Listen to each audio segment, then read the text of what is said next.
because my daughter is waiting over there. That's why I was agitated.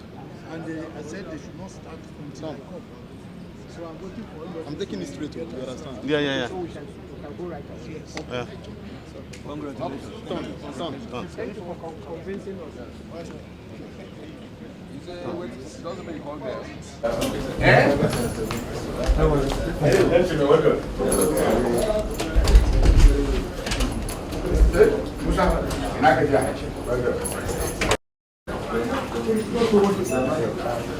As a consequence of a follow-up of discussion and rediscussion that we have had with our father, to whom we hold in a very high esteem, because not today, not yesterday, but while some of us were still in Gindagati, he has demonstrated without any form of bias that his commitment to the development of the South-South region of the Federal Republic of Nigeria and the Niger Delta by extension is second to none.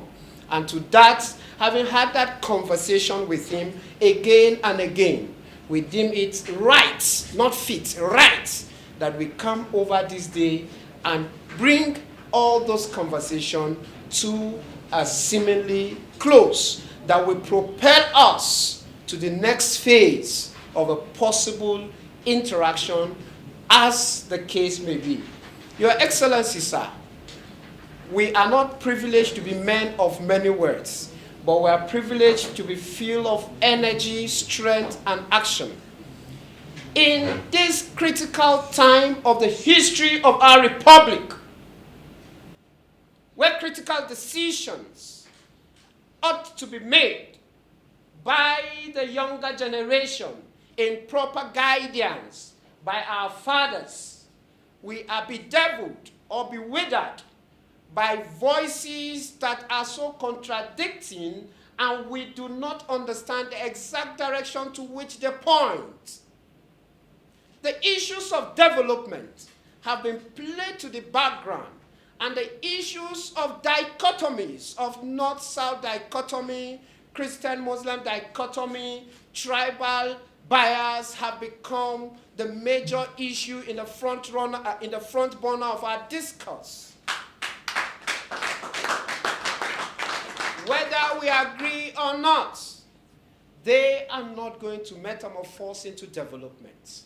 Whether we agree or not, they are not going to fix our unemployment issues. Whether we agree or not, they are not going to fix our refineries. They are not going to fix anything for us. It is in that light that after we have agreed that it was time for us to push, support the perspective of our political leaders within the South-South, that it was time for a Southern president.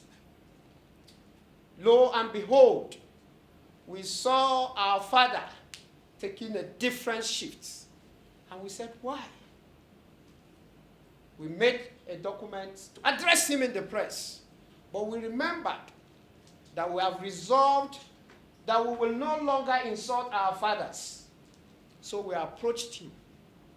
I said, sir, why do you say there should be no paradigm shift in terms of North-South dichotomy divide in the political participation or leadership of Nigeria? And he laughed. The first conversation was for about 16 minutes over the phone, and he said, come over.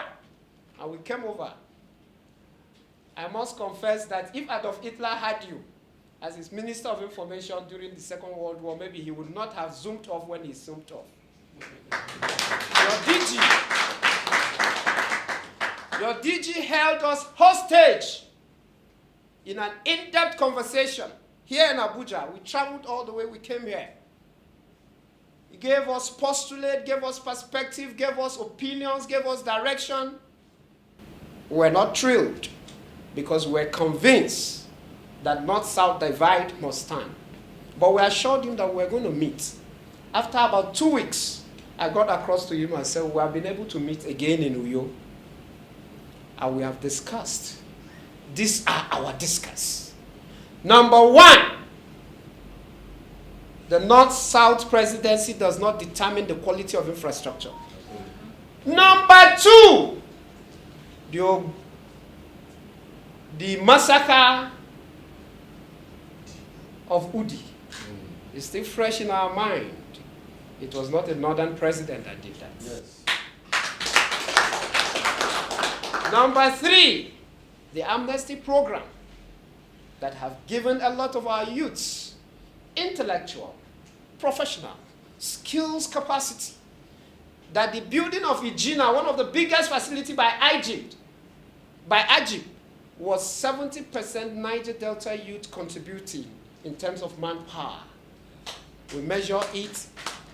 The closure of our ports, though you were in that government, but we know how the constitution operates. The president is there, the vice president is there.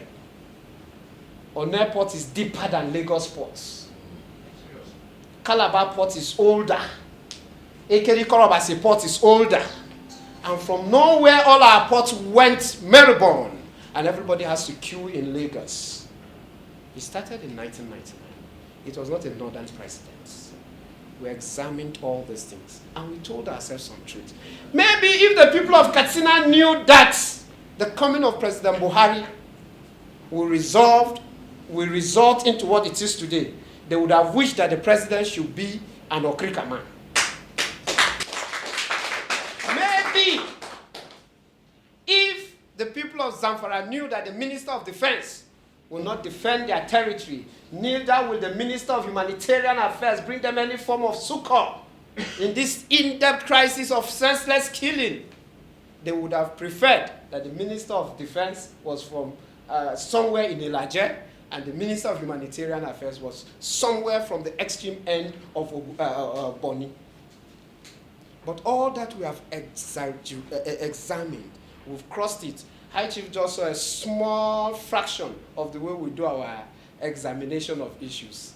And he said he doesn't envy me. And I laughed. And I said, to God be the glory. We have crisscrossed these ideas back and front, back and front. And we asked ourselves, what do we want? It is in the question of what do we want that we agreed that we should have a rethink, a re-evaluation of what we want. Then, we know what you want, Your Excellency. You want to be the President, Commander-in-Chief of the Federal Republic of Nigeria, to contribute your quota and by experience to set a new paradigm on how leadership should be administered in this republic.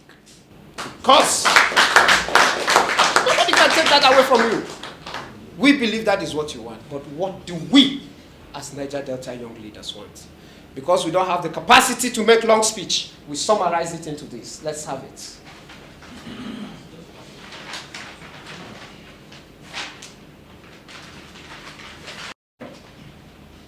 The completion of the East-West Road.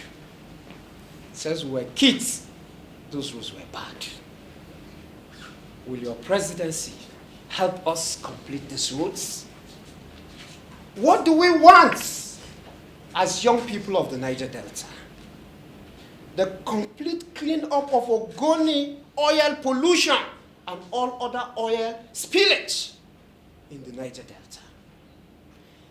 Few months ago, our oil was spilling somewhere in Bayelsa, in Sabama, for close to 40 days. Nobody said a word. Those environments are badly polluted. What do we want as young people of the Niger Delta? We want the completion of the Aba-Port Harcourt Expressway and the Aba-Uyo Expressway. Since I was a child, if I'm coming from Akwa Ibom to Aba, from Aba to Port Harcourt, the road has been like that. That is what we want. What do we want as Niger Delta new generation of leaders? We want the completion of the Warri gas project. Deseni told us that when she completes that project, 12.5 of gas will sell for 1,000. When the new regime came, that project was abandoned. Another gas project started in Kano. We don't have issues with that. But in December, we bought gas as much as 12,000 naira per 12.5. That is not what we want as Niger Delta youth. What we want is the completion of the Warri gas project that will guarantee cooking gas to the homes of our people. What do we want as Niger Delta Youth Leaders? We want the urgent attention, the urgency encroaching control at Iyotoro, Mercy. All these are the communities on the high sea in Ilaje, local government area of Ondo State. Water is eating. People are taking oil, water is coming. The unfortunate thing about this oil is that whether it's inside water or on dry land, you can still drill it. The communities are going off. He can tell you better. That is what we want. The last thing we want, sir? They trained a lot of our youths. The intervention with modular refineries for trained petroleum engineers by the Amnesty Program. The Amnesty Program has trained a lot of young people with underwater welding and petroleum engineering capacity. And they came back from Malaysia, they came back from South Korea, they came back from where they went to, and they are dumped in the Niger Delta. And then today they engage in what you refer to as illegal refinery. And then the whole communities are polluted. And then the government is going around arresting them, matching them. Is not going to solve the problem. The federal government, under the former regime and on this regime, has a program referred to as Anchor Borrower that gives money to farmers, especially rice farmers. We can see the result. The rice is getting available. If the federal government, under your leadership, will build us small refineries for these young people, not to give them license because we don't have capital. Build these small refineries as an investment, like the Anchor Borrower program. Give it to us. Give us time frame. If they like, they should shout up and down. By the grace of God, we have the socio-political stamina to control them and say, this is how the money came, this is how you must pay back. What do we want lastly, sir? The establishment of an ICT architectural infrastructural hub in Benin to redirect the misapplied ICT knowledge. They call them Yahoo boys. There must be a deliberate government effort to redirect this energy. Today it is getting so pathetic that our younger sisters are no longer safe. They call them the ingredient to make the Yahoo Plus. Every nation is faced with some challenges at a particular time. What kind of solutions is profile is what differentiates nations. EFCC cannot arrest all the Yahoo boys, is a lie. We don't even have the facilities to keep them. But we can create an ICT hub like the ones we have seen in China, we've seen in other places. We bring them in. That knowledge can still create wealth for the nation. That is some of the things we want. And lastly, sir, the proper implementation of the Petroleum Industry Act and the relocation of multinational oil companies' headquarters from Lagos and Abuja to Niger Delta. In my state of Akwa Ibom alone, there's a structure that can house at least 5 multinational oil companies. If you go to Rivers, there are so many structures that can do it. If you go to Delta, so many.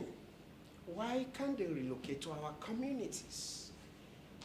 This PIA, Petroleum Industry Act, we're happy that it will ease the oil and gas law. But unfortunately, you pass a law today and you say it will only come to effect in 1 year, 6 months' time? Sir, Your Excellency, it was the Dr. Jonathan administration that introduced single treasury accounts. But the administration after it practicalized it and made it working. They have passed the PIA. If we get an administration that will implement it to the fullest, we will be excellently glad. Lastly, sir, after we have said all we want, if you can agree to those things we want to make a solemn commitment to deploy the most efficient political mechanism known in human history to project your candidature, market your candidature, mobilize our people without recourse to tribe, religion, or north-south dichotomy. Your Excellency, sir, this is what we think makes sense to us. Not to bother you with so much speech. Darendorf said that the sum total of a man's life can best be measured if it constitutes a building block in the advancement of human cause. We have resolved that we're not looking for position. We have resolved that we're not looking for appointment. That if these infrastructures are fixed for us, we will be remembered as the new generation of Niger Delta Youth Leaders that are projecting for the support, the infrastructure development, and the betterment of the Niger Delta region. Your Excellency, if you agree that you can give us these things we want, we can do something for you. We will mobilize, we will project, sorry, I'll do that.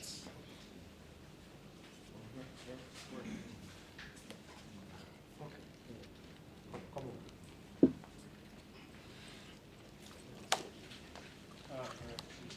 Social Pact. Your Excellency.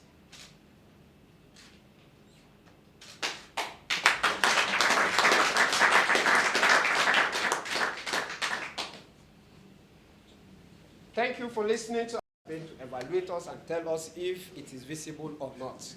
Your Excellency. Ethnic Nationalities and then Youth Congress. Distinguished ladies and gentlemen, let me thank you very much indeed for this visit. And also let me thank you very much indeed for the presentation you have made or summarized in this booklet.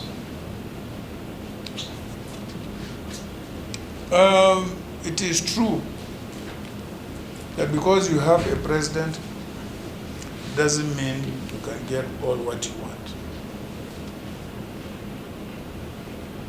As a vice president, I knew in the absence of my boss when I had to approve a road to his own village.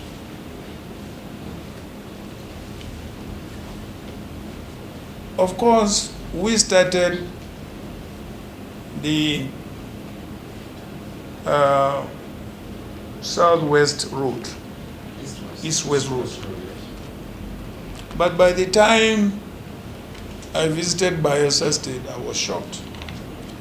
There was even no road to Bayelsa, despite the fact that we had a South leadership for 6 years or so in this country. So it requires more than belonging to an ethnic group or coming from one region or the other. It requires a sense of patriotism, deep sense of patriotism. Perhaps at the time, some of you that are old enough should remember that Oneport was abandoned by the Shagari administration when we had what we call austerity. At that time, there was, yes, no money. Who reactivated Oneport? It was myself, as a private entrepreneur. Because I went on a visit to Jebel Ali Free Zone in Dubai and saw what happened. And we came and put a proposal to the military regime then. Create oil or gas oil a free zone in Oneport. Yes. And they did. And we went abroad and we got a loan. We came and reactivated Oneport and made it what it is today. Now, of course, at the time we were in office, For sure, we directed all the oil companies to relocate to Port Harcourt. And many of them did. When the policy was reversed, honestly, I don't know. But many of them did relocate. Having said that,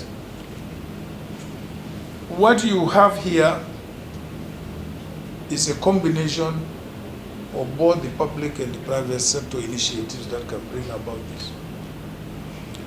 When we were in office, we have developed a program that we were going to produce up to 4 million barrels of oil per day before leaving office. Unfortunately, we could only get to a maximum of about 2 million before we left office. Today, how much oil is being produced? 500,000 barrels, if you don't know.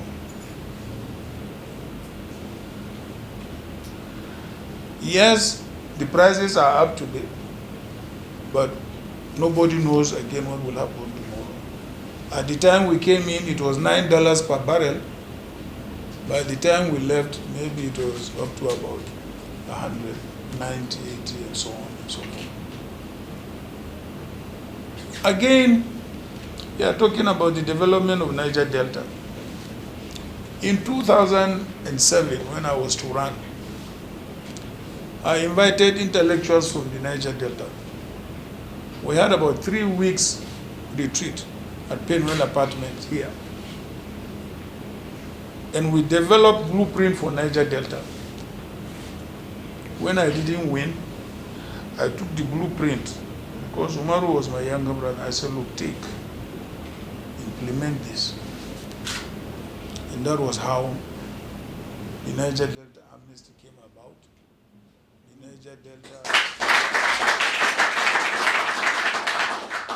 Niger Delta Development Corporation, the Niger Delta Ministry. And I have kept on criticizing implementation of some of these, policies. I said, why would you locate the Ministry of Niger Delta in Abuja? Locate it in Niger Delta anyway. And I gave them an example. I said, if the Ministry of Abuja, when it was created, was left in Lagos, there would not have been Abuja today. So why not move the Ministry of Niger Delta, which I had proposed in my own policy, to Niger Delta and help develop the Niger Delta? So again, here you have some implementation faults. So all these ones are not anything new to my policies on Niger Delta. It is going to be a combination of the private sector and the public sector to get all this achieved. And they are achievable with the right kind of leadership. And I believe I possess that right kind of leadership because I have done it. I have done it. So, distinguished ladies and gentlemen, I want to assure you that this social pact you have drafted are implementable.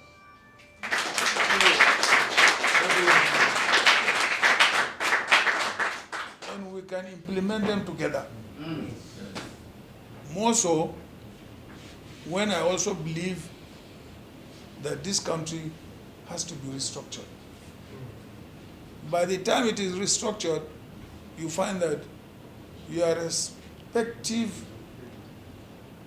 governments, whether at the state level or whatever level, will also have a lot of responsibilities to discharge as far as this pact is concerned.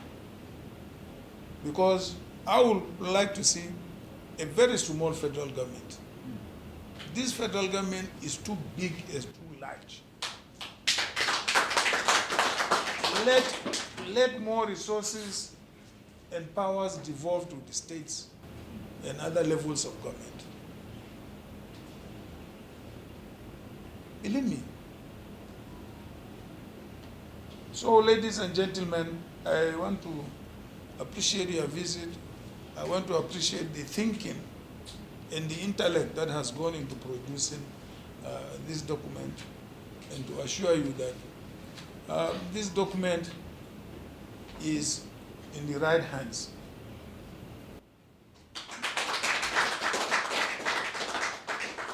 And I wish I will see during my lifetime when Nigerians will stop talking about North or South, about Christian and Muslim, about where you come from, and the most disappointing part of it, all these negative tendencies are being promoted by the so-called educated elite in this country. Very, very disappointing.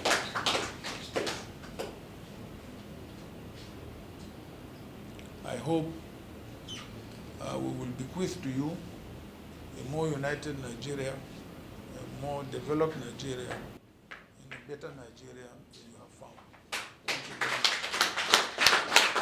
Thank you very much. Thank you.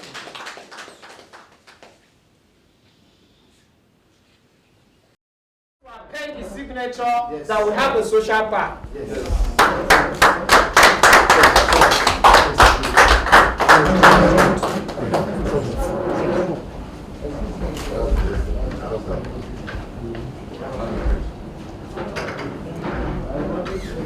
Thank you, Your Excellency. Don't worry.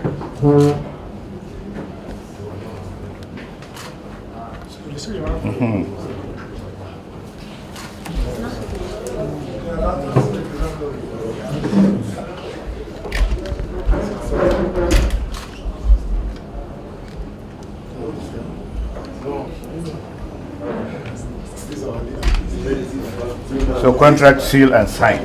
Thank you, sir. Yeah. Thank you, sir. You are taking one away. Yes, this We is have ours. to have one in our records.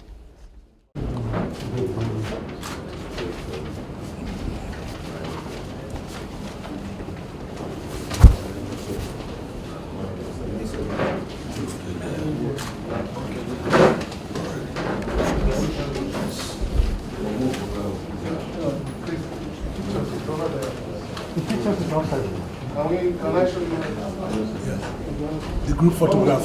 Yeah, group photograph.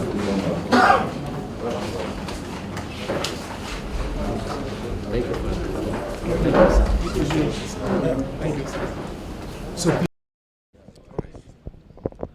Tell us your name. My name is activist Nsiabasi Victor Udo, the President General of the Niger Delta Ethnic Nationalities Youth Leaders. Can you tell us what is your mission here? Today was a consultative meeting with His Excellency Atiku Abubakar, to which we came along with what we refer to as the Niger Delta, the Social Pact with Atiku Abubakar.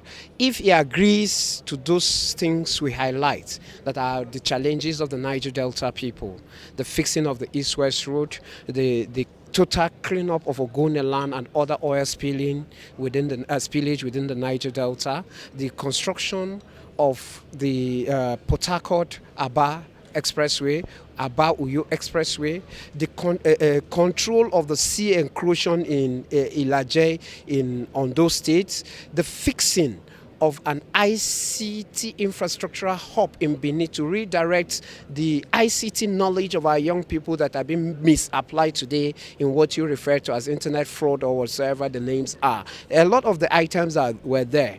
We had expected that he will consider them cumbersome and he will consider them not doable within the space of a regime. And he said that it is doable. And because he said it is doable, it now gives us a serious point of takeoff that we as Niger Delta Youth, we are not interested in just holding political positions and offices. We're interested in seeing critical infrastructure develop.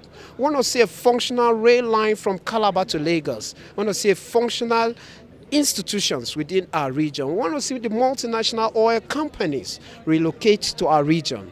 And today, To our greatest amazement, he studied it alongside with his Director General of Campaign, Chief Raymond Dokpesin. Within 30 to 40 minutes, they put their heads together and they said they will sign the Social Pact, and that Social Pact has been signed.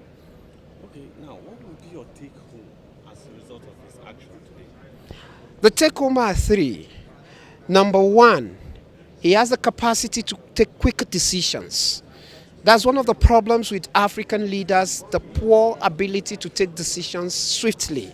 That is what he demonstrated by just less than 1 hour studying of our documents.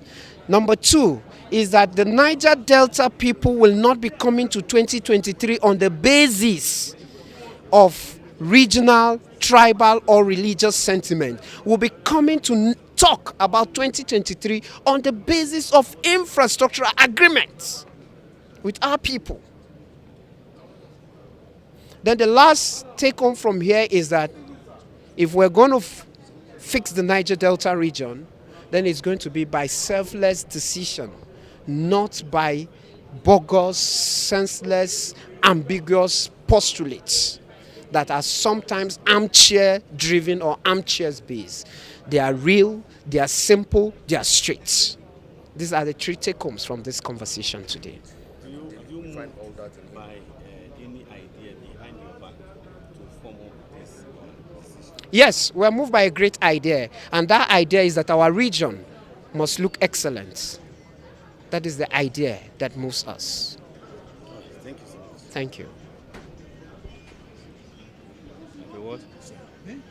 Thanks for checking out SYMFONI on YouTube. Please be sure to subscribe and like our videos for updates.